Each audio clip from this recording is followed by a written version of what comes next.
Бәріне сәлем, каналға қош келдіңіздер. Бүгінгі видеода өте дәмді әрі тез дайындалатын капуста қосылған пирогтың рецептісімен бөліскім келеді. Видеоны соңына дейін көріп, каналға тіркеліп кетуді ұмытпаңыздар.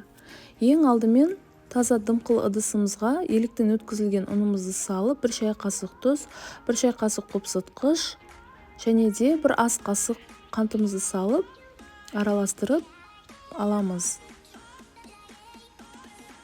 Содан соң ертілген сары майымызды немесе комнатный температурадағы жұмсақ сары майымызды салып, видеода көріп тұрғандарыңыздай жақсылап араластырамыз.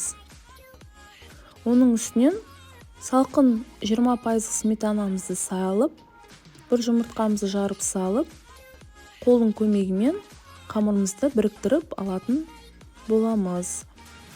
Көріп тұрғандарыңыздай біздің қамырымыз дайын. Дайын болған қамырымызды пищевой пленкаға орап, холодильникке 15-20 минутқа мұздағанша салып аламыз. Келесі начинкамызға кірісетін боламыз.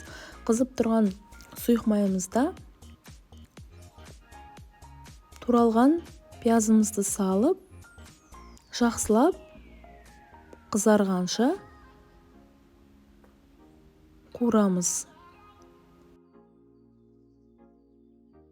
Жақсылап қуырып болғаннан соң теркадан өткізілген сәбізімізді салып, араластырып қуырамыз. Бұл кезде газымыздың астын жай қоямыз. Содан соң дәміне қарай тұз, қызыл бұрыш, қара бұрышты салып, барлығын жақсылап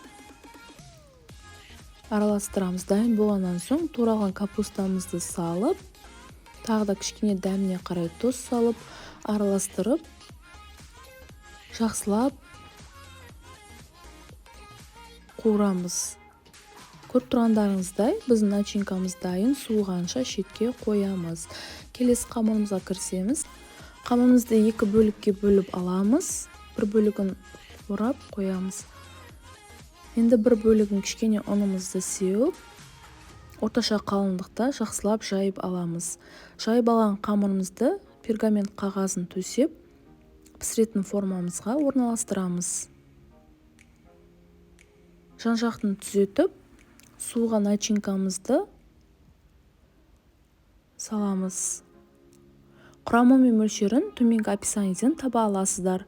Начинкамыздың барлық жағына орналастырып, түзетіп шығамыз. Содан соң келесі екінші қамырымызды, кішкене ұнымызды сеуіп, дәл солай орташа қалыңдықта жайып аламыз. Жайып алғаннан соң видеода көріп тұрғандарыңыздай пышақтың көмегімен осылай қамырымыздың бетін кесіп аламыз.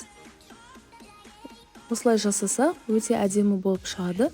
Дайын болған қамырымызды капустамыздың үстінен жауып, жан-жағын жақсылап түйіп, оның үстінен жұмыртқаның сарыуызын жағып, кішкене кунжут магымызбен сәндеп, 170 градуста 25-35 минутта пирогымызды пісіріп аламыз. Көріп тұрғандарыңызда біздің уақытымыз өтті. Пирогымыз өте әдемі, иісі керемет болып қызарып пісіп шықты.